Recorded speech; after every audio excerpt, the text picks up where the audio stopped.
I'm Pete Wright. And I'm Andy Nelson. Welcome to the next reel. When the movie ends, our conversation begins. Talk to Me is over. You have the tiniest hands. I don't know, man. Sometimes you pick a line and you think it's going to play and it doesn't play as well. Who says that and who has the tiniest hands? I don't even remember that line. Oh, it was the conversation between they were in the pull-out bed when the kid comes in and gets in bed with her. Did the hand thing scare you? That conversation. I gotcha. Something like that. We're talking about Talk to Me, the Philippou brothers, and I was looking for my review in Letterboxd, and I'll just say one of the reviews really frames it the way I think we should frame it, which is, this was so scary, I'm glad Australian people aren't real. Is that your review? No, that's not my review, but I do think it's a good framing piece for this conversation. What is going on in Australia? Because then I watched this Bring Her Back, and that's just even worse. There's deeply unsettling ideas in this movie. What did you think? What did you think of Talk to Me? This was definitely not the first time you've seen it. No. I've seen it a number of times. I really enjoy it. I am excited by what the Philippou brothers have been doing. Honestly, I say that I am not somebody who had been familiar with them in their Raka Raka YouTube world. So I'm a little out of touch as far as like how they actually got started and created their careers. But once they started with their films, starting with Talk to Me, I've just been very excited because they feel like some new, unique voices in the world of horror, as far as, the two films that they've made now. And I mean, this is a film I really enjoy. I love the journey the characters go on, the fact that it is a story about grief and addiction and peer pressure. Like, you're seeing a lot of things that people go through in high school. You're seeing things that people go through when they're dealing with the death of a loved one. And I think they handle that blend of the horror with kind of the human side of the story incredibly well. So, yeah. Hey, this is part of we're throwing this in as a part of our horror series. Horror debuts. Right? Horror debuts. You're the one who picked it. I did. Congratulations, me. I'm doing great. Horror debuts. I had a question. Yeah.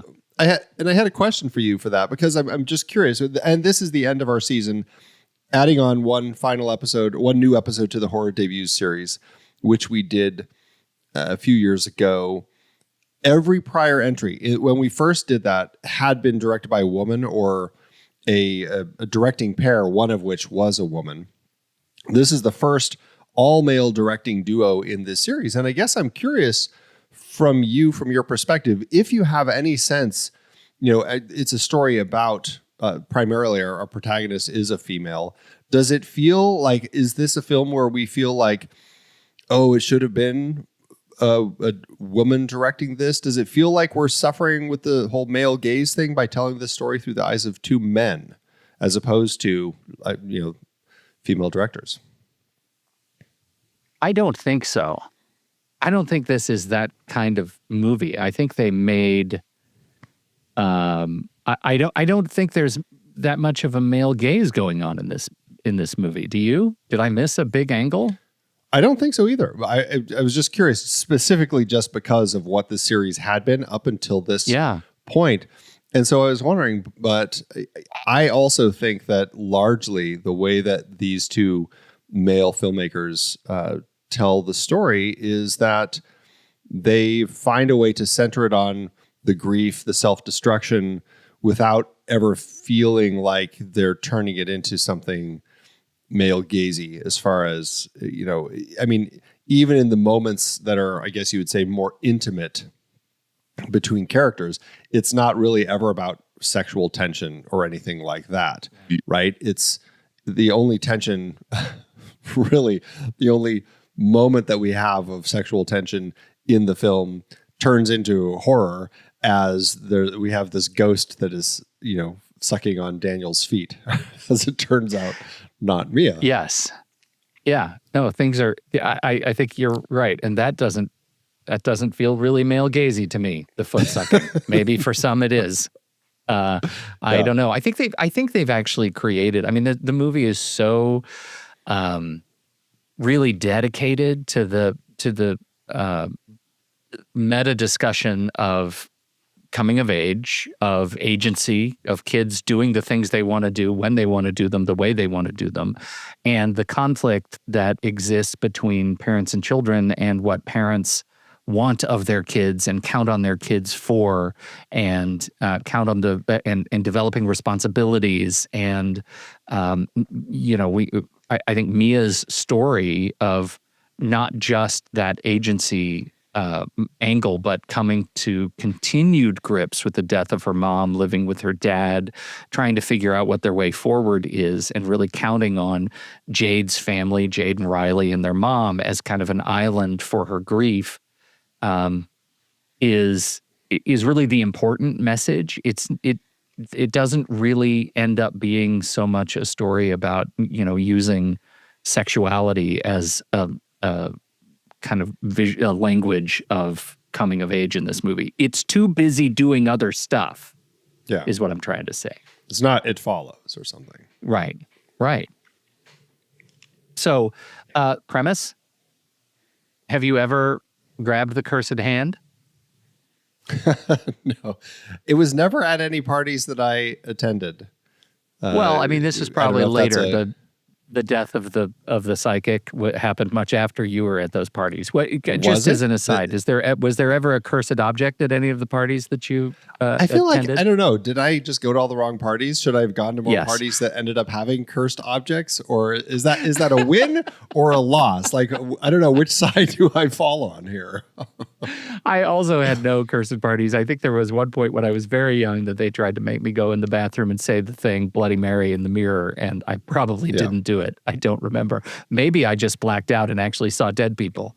But that's the idea behind this movie. We have a cursed hand, the hand of a gypsy psychic or something that is inside the crusty clay exterior. Maybe. And when you hold the hand and say, "Talk to me, I let you in," it lets the spirit of the dead into you, and you see the dead people. And I think the premise of the movie is pretty straightforward. This is one of those movies that I think is playing the hits very, very well, right? The cycle is, you let the dead in, you have the conversation with the dead, and then you are confronting things about yourself along the way. Things go haywire, and at the end, it has a very grim ending. So the movie is playing the hits, but it's doing it in exactly what I would say the perfect way, because the journey that these kids go on and the way the movie ends and loops back in on itself is the novelty that makes the movie worth watching multiple times. And I think Mia's story and the performance is one that is truly magnetic, and I just love watching these kids go through this stuff. I think it works very, very, very well. That's sick of you to say it that way. I like watching children suffer. Thought you knew that about me by now. It's a lesson learned, right? Yeah. I mean, the performances are fantastic. I think they go down this really dark road of exploring Mia and her grief. They deal well with the idea of the inability for people to always talk to each other. Like, we have this issue between Mia and her dad. They're not talking. They're not communicating right now. It's been almost by the time we are starting, it has been a year since the death of her mother, her dad's wife. And clearly, as it seems, like they have had a very difficult time having any sense of communication since. And we finally get a moment in the film where he sits down with her and says, "I'm sorry, I have been withholding all this time the fact that your mother left a suicide note." And what that has done is it has created in Mia's head the possibility that it had been an accident, right? Like she knows it could have been suicide, but she also thinks, ideally in her head, maybe it was just an accident. She wouldn't have killed herself. And in the script, they use that as an opportunity to play on how these ghosts feed on people and their doubts and everything. And here's a question that I think is a genuinely valid question in the scope of the film.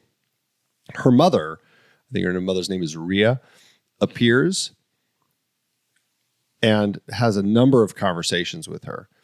Do you believe that is the spirit of her mother?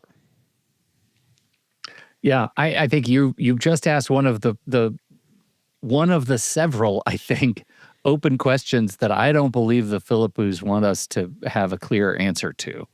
Yeah. I do think it's her mother, and I base that on our experience of the end of the movie. Because the end of the movie is the loop where she dies, Mia dies, and comes back as one of the spirits that's being called to talk to another kid in another party. And that consistency that changes POV, and we go from Mia being a victim to Mia being called into action as the spirit, is what leads me to believe that everything that Mia saw was when she was talking to me. It's very hard to talk about. Was an accurate representation of the world that she was living in at that point. Okay, well, and I guess that's the question is, obviously some of these spirits, maybe not all of them, but certainly a handful of them, seem to take a turn toward evil things. I don't know if the spirits themselves are becoming possessed by demons, if it's just time that they spend back, I guess we'll just say, in the land of the living that twists them and turns them into down darker paths. I don't know. But that very first time that Rhea appears and is talking to Mia through Riley. Yeah. She stays in his body longer than the prescribed 90 seconds. Then they're supposed to, disconnect the hand from the statue and blow the candle out. It takes well over 2 minutes before they're able to do that. And they don't blow the candle out. So key problem. Does that cause Rhea to go evil and start pushing? Because by the time, and again, this is heavy spoilers for people who haven't seen it. You shouldn't have been listening this far in the first place. Definitely watch the movie first. But by the time we get to that point at the end where Mom is guiding Mia as she's taking Riley, right? She's kidnapped Riley from the hospital and ready to throw him onto a freeway. And Mom says to Mia, as again, she's guiding her, she says, "We'll have him forever." Right. That's the trick. I don't think it's not just Rhea in Riley, right? Because they took too long. I think Riley lets in multiple of the dead. Right. And one of them is a face smashing one, right? Yeah, and one of them is a complete crazy. Yeah, I don't think Rhea is herself spiritually doing the worst of the worst stuff. No, but I think she's the one who's there telling her at the end to do this, right? Like we see her with her hand on Mia's shoulder by the side of the freeway, like guiding her along. So has she just been twisted? Was her spirit evil all along? Like that's like where, like, or do spirits just go bad when they? Oh, they just curse. It is a curse that they are there, right? Or and is it really? That's so interesting. Is it really? So Mia at the end kidnaps Riley from the hospital. Yeah. Jade sees Mia pushing Riley in the wheelchair, right? Yeah. Down to the highway. Rhea, you're right. Rhea is the one who's urging Mia to push Riley into traffic. Right. Yeah. And then we see that it's Mia that falls into the road and is struck and killed. Okay. Exactly. Yeah. Yeah. What is Rhea's motivation? And because Rhea is doing some nonsense stuff, especially in the engagement with Max and Riley and Mia and Rhea, like saying he's lying, Right. that somehow he was complicit in her death. Did you have any, so speaking of potential untruths, did you have any doubt that it was suicide? Did you think at any point, that Max was complicit in her death, in Rhea's death? I didn't think that. I thought that it boiled down to that letter that he finally reads. And I was like, okay, that's the proof that mom did kill herself. But he, in his parental thinking during a very dark time for himself, decided, I need to protect my daughter and not let her know that mom killed herself.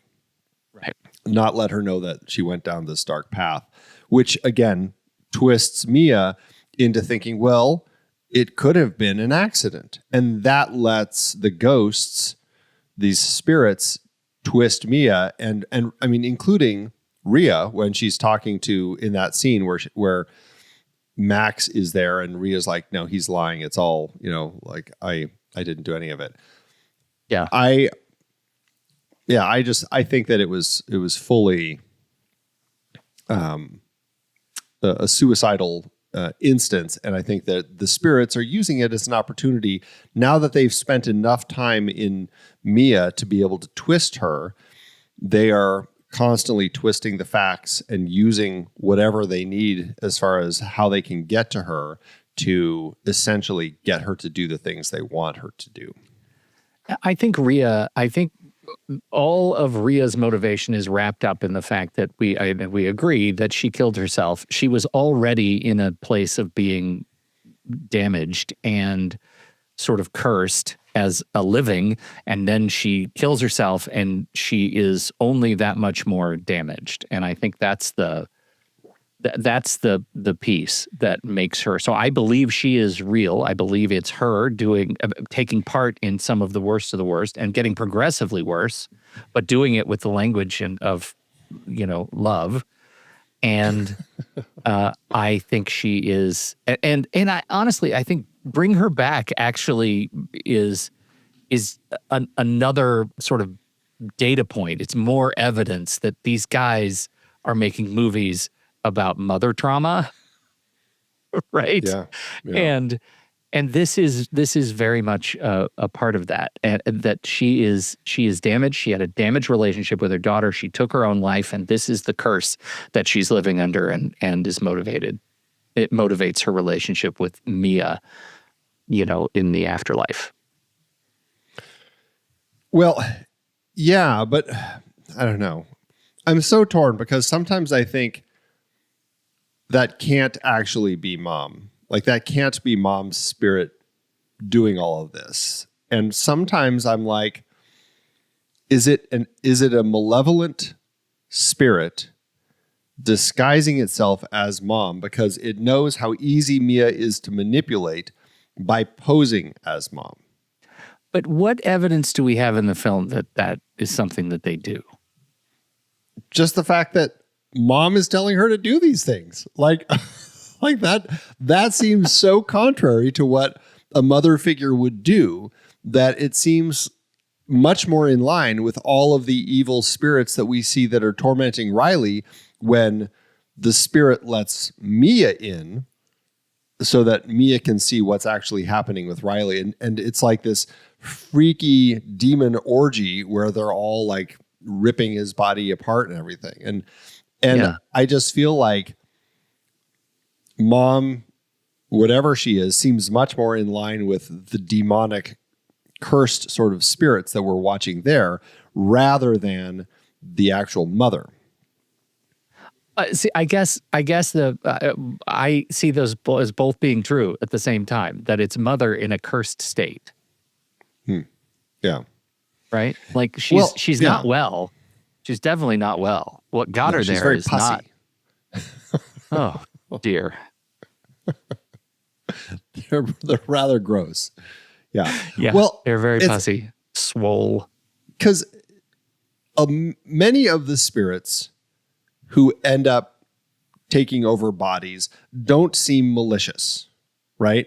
They seem confused. Like and this is in that 90-second window where they let them in and it becomes the party trick where they're like all asking questions and they're watching these people like they have Daniel making out with the dog on the floor, Yeah. right? They've got these things that essentially are party tricks.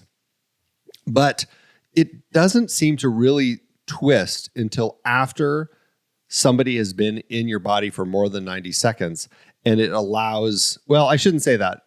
Most of the time, it seems like until they've been in you too long, and it gives them, I think they say that something even toward the beginning, like the longer, if they stay more than 90 seconds, they're going to want to stay. They're not going to want to leave. And maybe that's the curse that these demons have, is they're now drawn to that, the source of life, and want to kind of continue pursuing it. Look, you're a demon. Just walk with me here. You're a demon. Guided meditation. Right now, you're recently dead. Somebody says, talk to me. You hear the voice in the void, in the blackness. Somebody says, talk to me. And now you're back and you're in the body of somebody who is super fit with great knees. Are you going to really want to give that up in 90 seconds? I don't think so. Yeah, that's a curse. I think you're going to fight to stay in that young hunk. But that just made a clip, didn't it? Yeah. But here's the thing. Like, I don't know. It doesn't seem like they get to stay. I don't know. I guess, like, what are they actually wanting? Are they wanting to live forever? But are they wanting to stay in the body? Because with Riley, they don't. With Riley, they seem to pull his spirit into their world so that they can feast on his living soul. Is kind of, I don't know. That but kind maybe of is they're the maybe depiction. they're taking the soul away so that one of them can take over like a puppet, like a puppeteer. Take Riley out so they can move in. Do you think at the end when we see that Riley's okay, it's actually one of these other demons?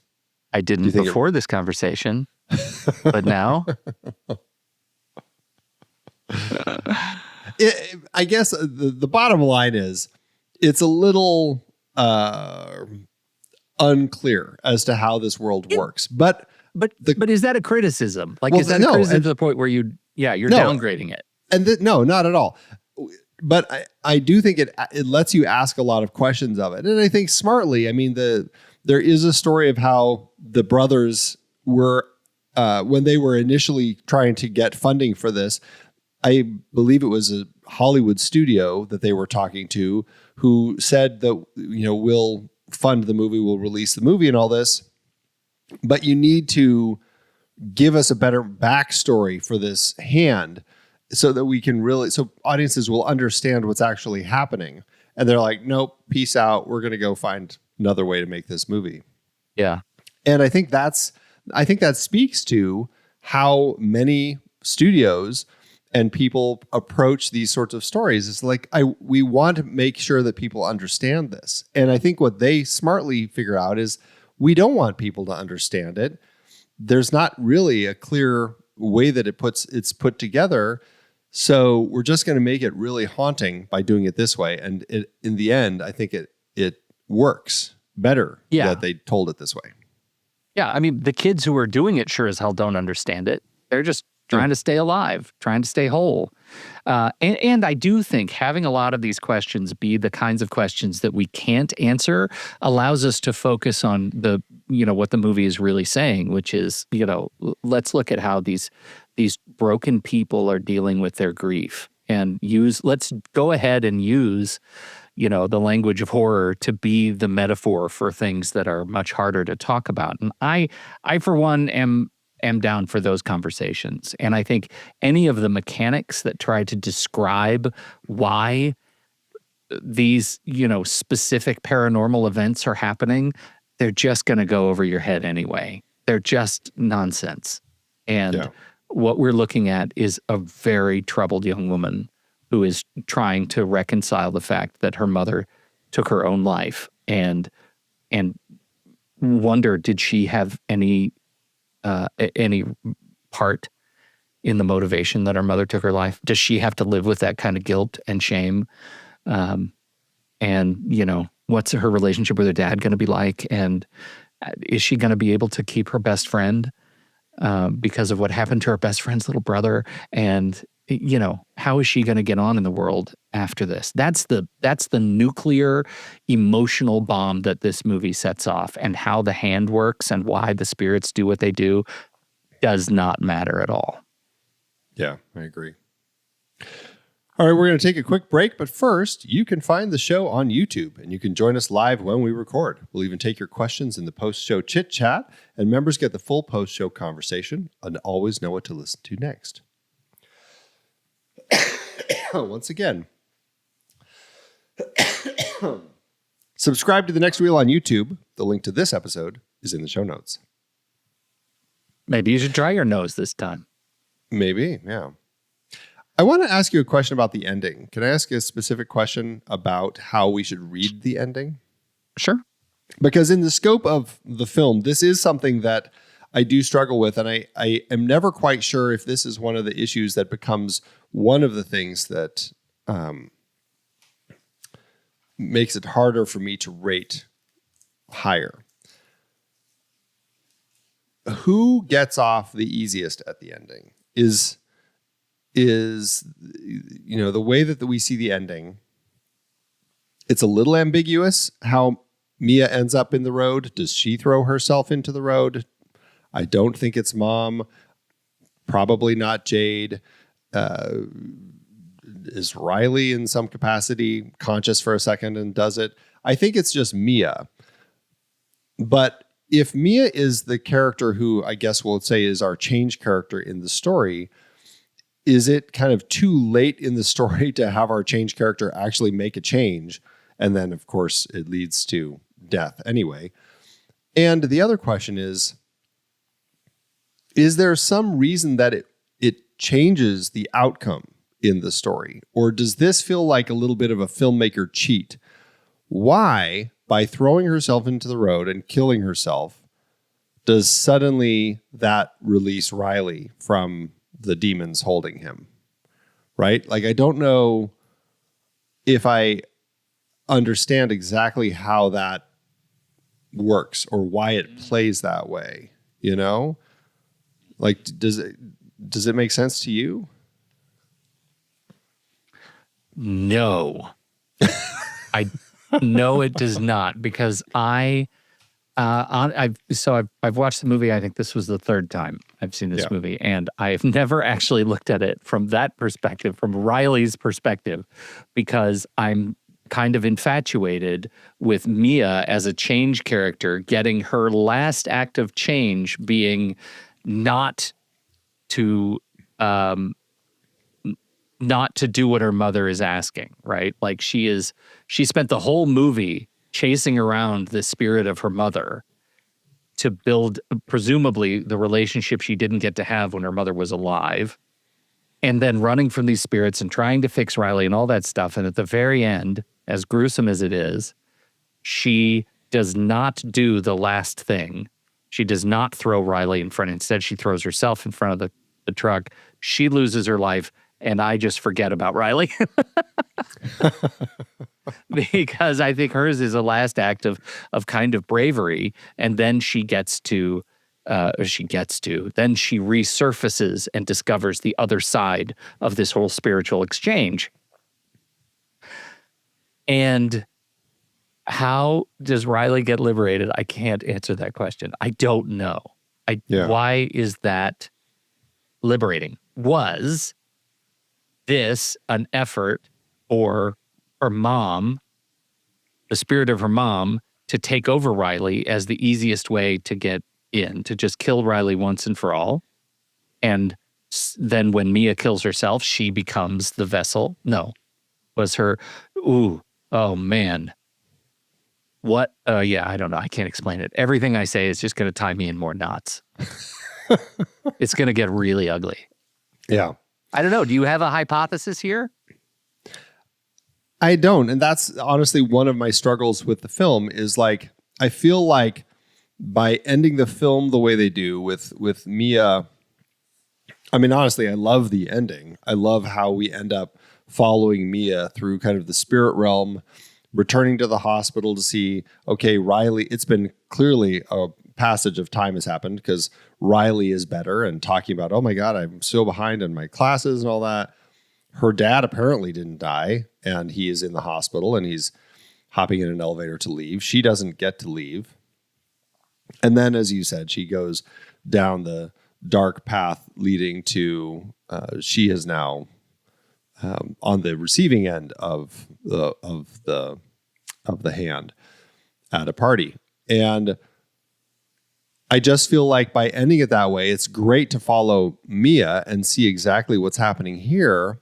But at the same time, I'm like, okay, but how does that resolve the story? And I just don't know if I understand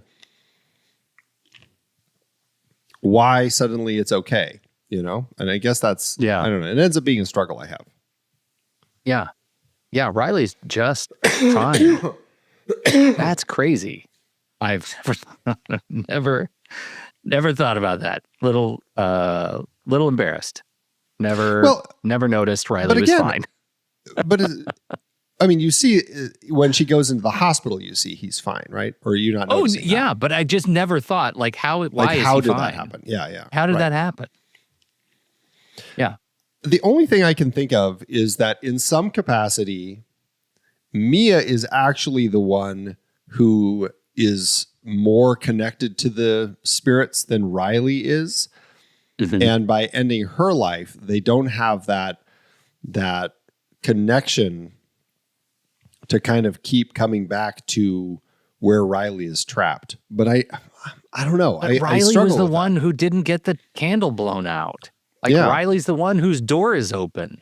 Why is right? So I just don't know if it makes that much sense to me, and I struggle with that a bit as a story element. So again, one of those questions that's on the list of questions we don't get to know the answer to. Yeah. It's one of the lesser satisfying unknowables. This one I do kind of want to know. I because it ends up being my biggest struggle with the film. I feel like it's maybe an easy way out for the filmmakers to just give us the ending that they wanted with Mia, but we end up we kind of skirt the realities of what happened with Riley. So yeah, exactly. What do you think of the kangaroo? And how metaphorically it perhaps ties into the story. We have a scene early in the film when Mia she'd picked up Riley and is driving him home, and they find a dying kangaroo in the middle of the road, and she has all intentions of killing the kangaroo, but can't. She stops, can't put it out of its misery, and leaves it dying in the road as they drive away. Well, it was sad. Sad for the kangaroo. I'm a sucker for kangaroos. Yeah, I mean, so it's one of those that's not the. I don't know if the movie is trying to tell me that because she is dealing with this kangaroo problem, that there is a parallel between what she's dealing with Riley, right? Like at the end of the movie, are we to believe that because she couldn't put she would have rather killed herself than kill the kangaroo out of mercy, right? She didn't, and that's why she can't kill Riley. Do you think that's a perspective we should be taking? Well, I do. I mean, this is another thing the Philippou brothers won't talk about. They say, "Oh, it means something, but we're not going to tell you." Yeah. Kangaroos are creatures of action and forward motion, and by not being able to put it out of its misery, Mia goes to show that she is a creature of inaction. Right? She's just kind of letting things stay as they are, and suffering because of it, I suppose you could say. She also, I don't know, is she trying to put Riley out of his misery? I don't know. But regardless, I think that there is an element of her inability to kind of move through her grief in a healthy way.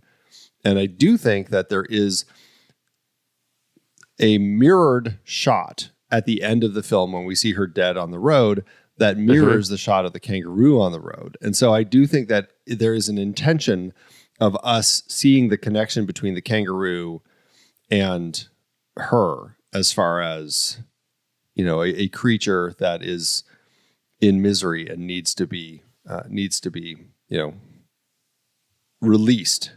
Right. Right. That, you know, it's almost more of a statement of inevitability than anything else. Like 2 points meet at the right time and the right place, and both of those points happen to be kangaroo and car and Mia and truck. Right? Like there is a sense of inevitability in the cycle of life and death that the movie is putting forward.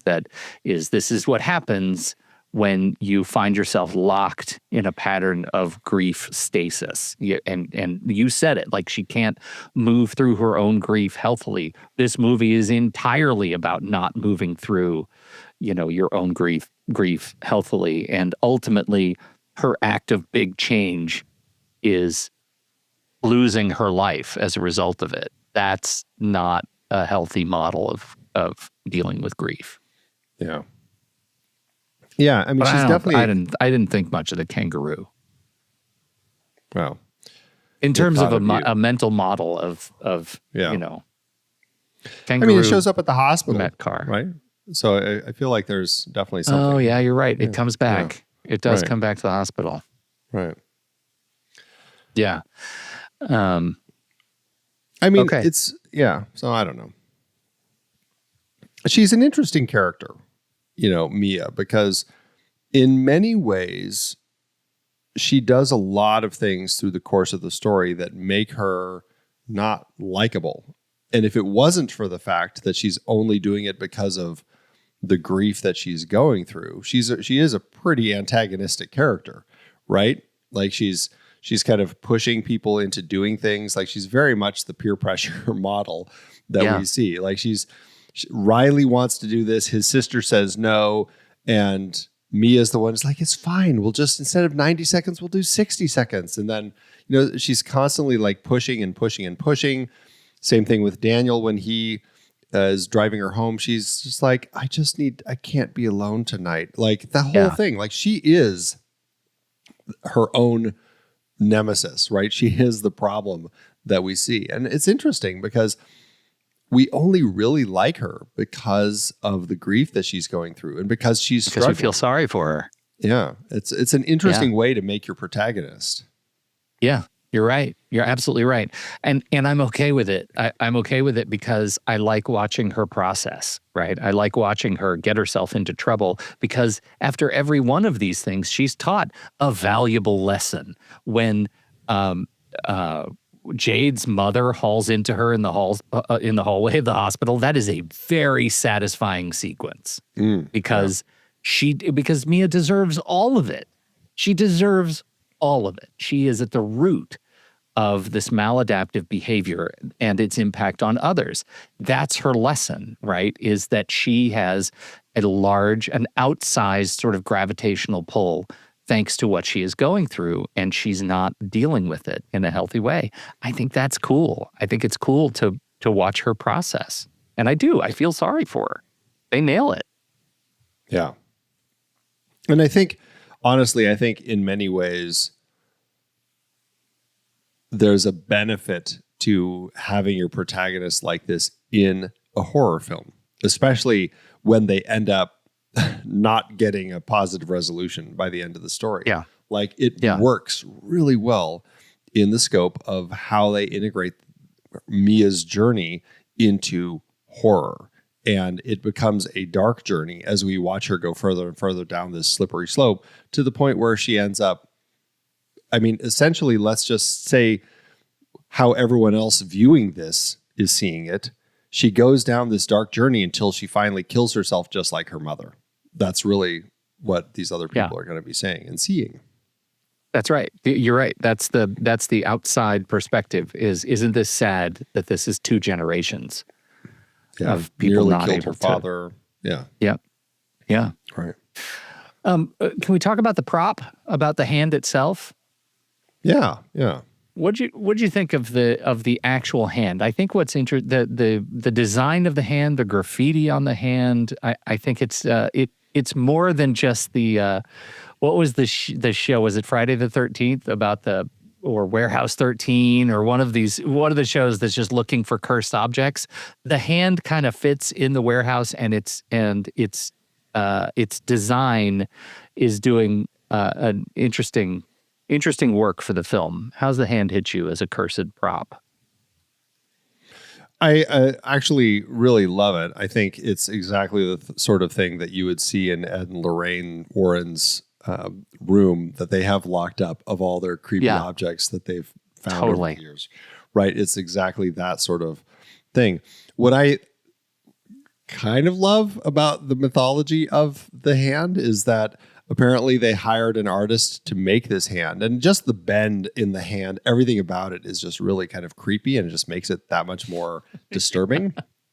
They hired this artist to make it, and as soon as they finished it and delivered it, they quit and like walked away, and they wouldn't say why.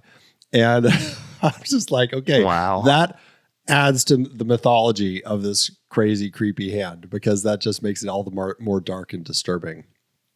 So yeah, I love that. And then they made like, I think 6 copies of it just in case. They assumed that at some point in the course of the production that they would break one, and they never did. So they ended up using the same one creepy hand for the duration. And now they're left with 6 creepy hands that are sitting in a warehouse somewhere. Yeah. It's in a way probably Ed and Lorraine's place. I think that the graffiti is doing some interesting kind of work for the photography. Like it looks so good and so haunted. It makes a great hero object for the posters. Right? Like you see that first poster of the hand kind of pointed off gently towards you, but inviting you. And I knew I wanted to see that movie. And I think it looks like a real human hand of a dead person, even though it's plastered. It looks like it's just the perfect tone and color. And I've frozen the thing. I've looked at in the film. Just looking at the hieroglyphics of the graffiti on the film, or on the hand. It implies such a journey that this thing has been on to get to our characters who introduce it to us. What is it, Joss and what's her name, Haley? I believe what's their name, but yes. What's their name? Yeah. Joss and Haley, yeah. Yeah. It is like you can sort of read the story of the movie on the hand. And I think that's a really neat artifact from this thing. Yeah. In a movie like this, you need that, right? Like you have to have the thing that really works. And they found the perfect thing that, like you said, it just visually, it fits always. It's just fantastic. Yeah. It's more than just a cursed book, a leather-bound book. This hand has story in a way that a cursed book does not, weirdly enough. Like this, it's the perfect mystery fetish item. Yeah.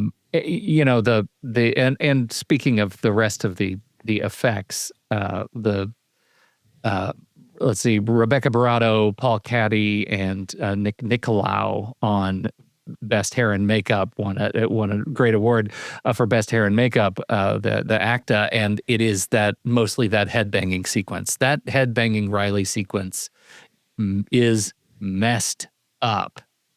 It is just so visceral, so brutal, so damaged, and so real. It is practically real. It's what I would believe I would see if I were standing in the room. Yeah. And it's horrifying. And then when you see him in the hospital with the kind of physical effect makeup work that they did on him, actually in the scene too, the physical effect work that they put on his face to have him start pulling his own eyeball out, like that was a physical thing that they had put together. It's like some really disturbing stuff that they captured. And again, the Philippou brothers, their YouTube world, they had already shown that they have a good handle on how to integrate digital visual effects with their footage, physical effects, all of that to kind of craft this world. Something that totally tricked me when I watched this is, again, how they are blending practical and digital so seamlessly. When the dog is kissing Daniel and Daniel's laying on the floor, that is two different things cut together. So you've got Daniel kissing a puppet, and then you have the dog licking an ice cream cone. And like, it's not something that I have been able to like parse, that it's two separate things. It just looks so good. It's seamless. That's crazy. I didn't know that. That is crazy. Yeah. I mean, you don't see any of the ice cream at all. They got rid of all the ice cream. There's no ice cream at all. That dog would be a mess of ice cream. So I think that speaks, again, to these sharp filmmakers who had YouTube as their playground and just kind of were coming up with things and really kind of created their look, their style, everything before they even were jumping into feature films. And I think that's a smart way to go these days. I just went back on this ice cream thing. Why didn't they let him lick an ice cream? That seems like you're about to do this grotesque thing with this dog, but we're going to make it at least pleasant for you. Here's some mint chocolate chip. Go to town. I want you to make out with this mint chocolate chip. They should have let him do that. Why does the dog get all that? The questions that you ask.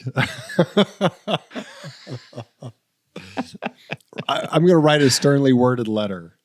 You should get to the bottom of this. Yes, this should be part of production code somewhere. Right. If you're going to make somebody French kiss a dog and you're going to key it with a double, it better be ice cream. It better be ice cream. Yeah. Yeah. All right. Everything should just be ice cream. Anytime you're doing anything in an interactive way on film that's going to get removed, just make it ice cream. Everyone's going to be so much happier. Let people enjoy themselves. Yeah. Oh, goodness. All right. Well, to the YouTube end of things, though, what do you think of this new generation of filmmakers, like the Philippou brothers? You've got, we're in a world of horror right now with Iron Lung, Obsession, Backrooms, all the rage as far as like what these YouTube filmmakers are delivering to the box office and showing that they can take the box office by storm. And then you go back even further to things, not necessarily horror, but like Bo Burnham with 8th Grade, things like that. Like these people are proving themselves in this space before they even step out into making these films. I mean, what does that say as far as kind of like the YouTube sensibility? Is it just like, are they popular because they already have built-in audiences? Like, how is this going to be different? Do you see any sense as to why this is a positive shift, or do you see it as a positive shift for the industry? Well, I see it as a positive shift for filmmaking, for sure. I think that, anytime you get an opportunity to reduce gatekeeping, right, in this process allows more messages to be told, more films to be made, more books to be written, more and consumed by people, where you don't have these traditional gatekeepers, and it allows sort of a training bed for figuring out how to tell stories. And I think that's one of the great benefits of YouTube and Vimeo and people who are picking up cameras and making movies in their backyards and beyond. The trouble is going to be figuring out how studios continue to relate to and allow authenticity through this new sort of class of filmmakers. I shouldn't say new, this sort of class of young filmmakers who are, pushing aside the gatekeeping and just doing it themselves. The more of that, the better, I think. And what we have in studios that are adapting to these young filmmakers is stories that are really interesting. Of course, I still haven't seen Obsession or Backrooms, Andy. I went to see Masters of the Universe. I'm fundamentally broken, but I do say on the other side of that, I'll say it again, I haven't seen Backrooms and Obsession, and I'm going to see a Steven Spielberg movie this weekend. I think that's interesting. If I didn't have to do it for a show, I would prefer to go see Obsession and Backrooms this weekend, but I'm instead doing Disclosure Day. That says something to me that I think my interest is tuning toward these young, agile filmmakers at a time when, the guys who made the box office as I know it in my life are of actually less interest to me right now. Well, I'll tell you, I don't know what the projections are for Disclosure Day, but I went and looked to buy some tickets and ahead of time, and there were so many open seats in all of the different screenings I was looking at. I'm like, well, I guess I can just wait till I get to the box office to buy my tickets to skip the processing fees, because why bother buying ahead? I don't know. I mean, that might be speaking to the fact that, Spielberg as an older filmmaker may be something that isn't appealing so much to younger audiences right now. Yeah. I mean, even if Disclosure Day is an original story. Yes. Yeah. But it's projected at 35, 38, and I'm kind of tempted to take the under, for opening weekend. Will it end up doing well? Probably, but it doesn't have any of the major box office stars Emily Blunt is great, but it doesn't have the major box office stars, and it doesn't have any of this young artists YouTube pull. These people have audiences already. The studios are going to increasingly need to make the case that they have the resources to woo that audience, because these young filmmakers are not going to need them to the same degree that they have. This is sort of the sea change that the last 20 years has wrought, and it's fun to see because these movies are doing so well. Yeah, it'll be interesting to see how well these filmmakers do as they continue, and if they do as well, if they step out of horror into other genres. Is their success because of the genre, or is it just because of the work that they do? Yeah. Well, again, Eighth Grade was a transcendent film. It was a great, great film from a YouTuber who's a fantastic storyteller. I just don't think it was quite at the success level as these horror films was, right? No, but it does demonstrate a capability. Great stories come from all kinds of places, and right now we're getting them from small screens, and that's pretty great. Yeah. Well, we'll see how all of this shakes out. I'm very curious to see where things go from here with these filmmakers, because at least with the Philippous, we have had the chance to see where they can go. With Bring Her Back, which was equally disturbing. I am curious to see it's messed up.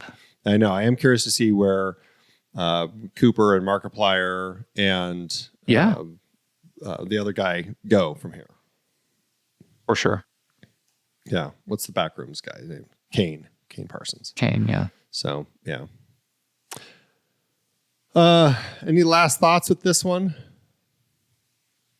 It's a great movie. I really enjoy my time with it, and I strongly encourage people to watch these as a double feature. Talk to me and Bring Her Back. If you want a double whammy, just of one grief. hell of an evening. Yeah, right. My gosh. I will just say as a last thing, Sophie Wilde, who plays Mia, and Joe Bird, who plays Riley, are both just fantastic in the film. They both deliver just excellent performances. Solid performances all around, but those two in particular, I think, for me, were the standout performances. Oh, it was fun. Just a shout out to Miranda Otto, who probably had a day on the shoot and was awesome. Comes in and just, I think she's fantastic. It was really neat to see her in this little movie. Yeah. My goodness, it was great. Yeah, she does great. All right, well, let's move into the back half, but first, let's take a quick break. The Next Reel is a production of True Story FM, engineering by Andy Nelson, music by Tabutan, Tillman Siliscu, Oriel Novella, and Eli Catlett. Andy usually finds all the stats for the awards and numbers at the-numbers.com, boxofficemojo.com, imdb.com, and wikipedia.org. Find the show and the full archive at truestory.fm. You can follow us from there too. Plus, you can find out how to become a member and go further with every episode. Check out our merch store at thenextreel.com/merch. And if your app allows ratings and reviews, please consider doing that for our show. Okay. Sequels and remakes, what? What? There's more? There are more, indeed. In fact, what strikes me as crazy, August 2023, the Philippou brothers said they already finished shooting a prequel short film, which explored Duckett's backstory, which led to the intro in the movie that we see. Apparently, the production was completed consecutively with this film, and they shot it in the screen life storytelling style, all through mobile phones, social media, and everything. They said they intend to release the project in the future. Apparently, some of the footage ended up getting used in the Talk to Me marketing. They ended up getting removed from the internet due to complaints and concerns about their content, which makes me really curious to see exactly, how dark they went there. All we know at this point is they said the sequences will be officially released at a future date. I have no idea when or what the plans are, but apparently it is sitting out there waiting to get released. As for the sequel, that same month, August 2023, they confirmed the plans to do a sequel with A24 called Talk to Me, with the talk, the number 2, me. Terrible. I hate it when they do that. That's terrible. It's been in development since with Danny and Michael Philippou returning as co-directors, and Danny and Bill Hinsman returning as the screenwriters. That's it as far as where we are at this point. There has been no further updates, but it still is listed as an upcoming project for the Philippou brothers. No idea what the plans are. From what I could tell, there wasn't even any updates as far as casting or anything. So I think it's just something that they're just still developing.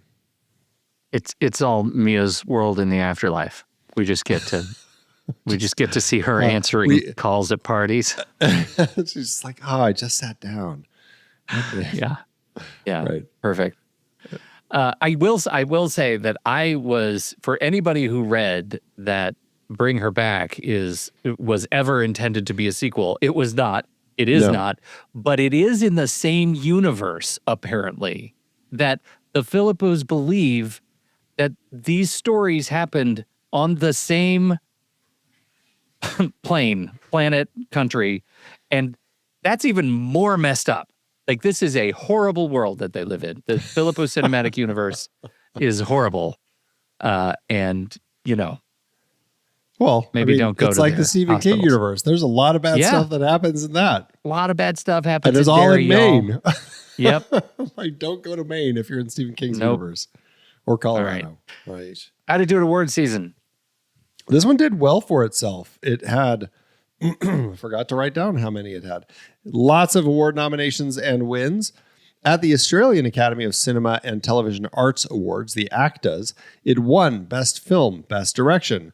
Wilde won Best Lead Actress. It won Best Screenplay, Best Editing, Best Original Score, Best Sound, Best Hair and Makeup. Major success. Tarakis was nominated for Best Supporting Actor, but lost to Hugo Weaving in The Rooster. And Jensen was nominated for Best Supporting Actress, but lost to Deborah Mailman in The New Boy. The New Boy also beat it for Best Cinematography. At the Australian Film Critics Association Awards, it was nominated for Best Film, but lost to Of an Age. Same thing, Best Director, lost to Goran Stolevski for Of an Age. Wilde again won Best Actress. Bird was nominated for Best Supporting Actor, but lost to Rob Collins in Limbo. Miranda Otto was nominated for Best Supporting Actress, but lost to Deborah Mailman in The New Boy. It lost Best Screenplay to Of an Age and Best Cinematography to The New Boy. Over here in the States, over at the Saturn Awards, it won Best Horror Film. Wilde, this was weird. She was nominated for Best Supporting Actress. Supporting Actress? Are you kidding me? What? She is the movie. Why would you put her in Best Supporting Actress? Makes no sense to me. She lost to Emily Blunt in Oppenheimer. And Best Direction, it was nominated but lost to James Cameron for Avatar, The Way of Water. Then, of course, we have the Fangoria Chainsaw Awards, nominated for Best Director but lost to Lee Cronin for Evil Dead Rise. Wilde was nominated for Best Lead Performance but lost to David Dastmalchian in Late Night with the Devil. Best Makeup Effects nominated but lost to Evil Dead Rise. Best Screenplay lost to Late Night with the Devil. Best Supporting Performance, Bird, lost to Alyssa Sutherland in Evil Dead Rise. And last but not least, best wide release film lost to Godzilla -1. It's Interesting just- spread of the movies. It is a that really they're up interesting against. spread. And I think the biggest win in all of these awards is that they're in conversation with movies like Late Night with the Devil and Godzilla -1 and Oppenheimer and Avatar. And Evil right? Dead Like Rise, these, yeah, right. I mean, it's just really, it's really neat to see these guys sort of transcend a lot of noise to be in that conversation. And to do so well at the Australian Oscars, like crazy Yeah. for a horror film to just take such a lead.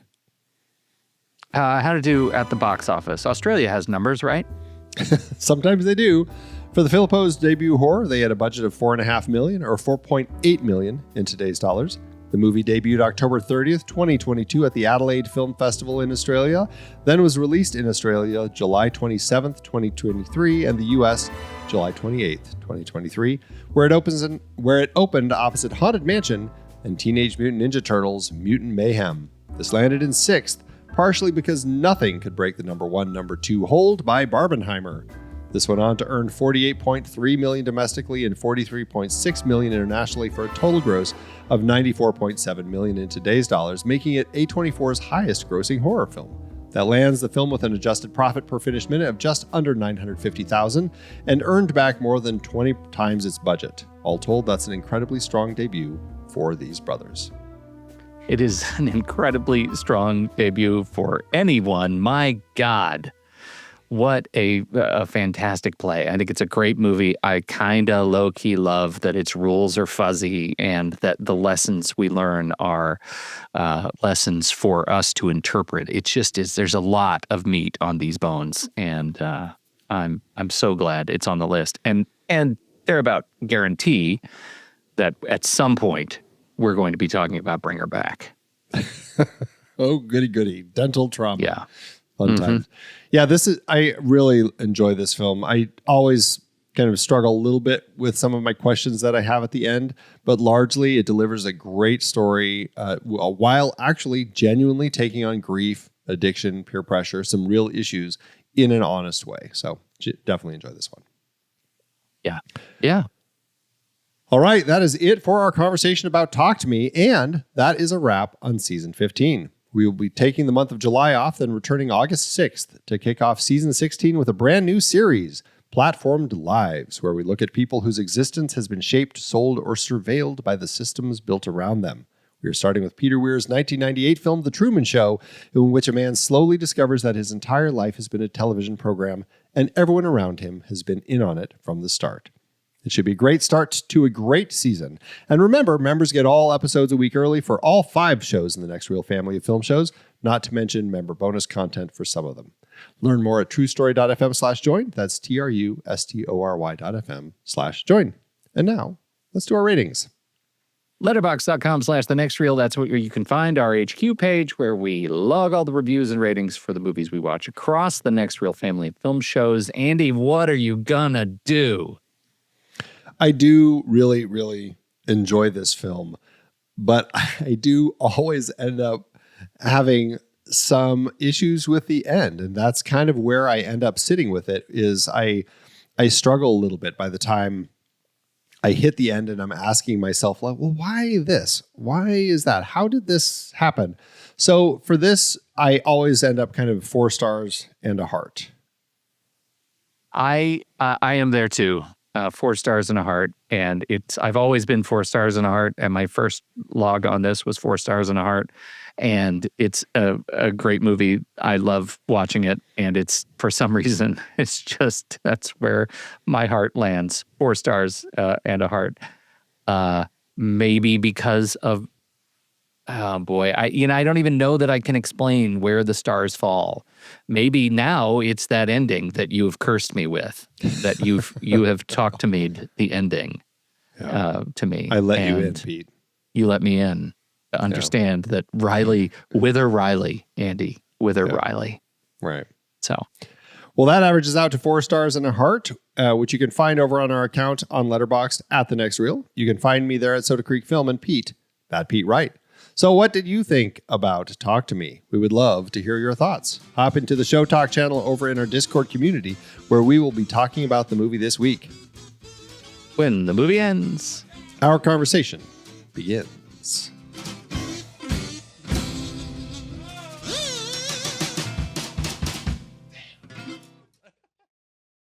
Letterboxd give it, Andrew. As Letterboxd always doeth. I've got one that's more of a, what would you call this? Like what was the thing that the more you know, da da da da, on TV? You remember little that? interstitial that NBC. Yeah, a little interstitial learning. PSA. Yeah. This is 4 stars. It comes from MJ says, as someone who was born and grew up in South Australia, I can confirm that this is an accurate depiction of what kids there do for fun. Dun dun dun dun. What do you got? You know, this is why we haven't had enough cursed parties that we've gone to, Pete, because we don't live in South Australia. That's now we truth. know. And knowing is half the battle. Yo, Joe. There's another one. I've got a 4.5 and a heart by Zoe Rose Bryant, one of many, or at least 2 of Zoe's posts. Zoe says, unfortunately, even after all that, I still want to touch the hand.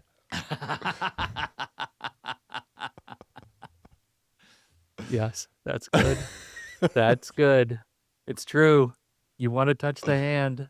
Yes, you do. All right. That's fun. Thanks, Letterboxd.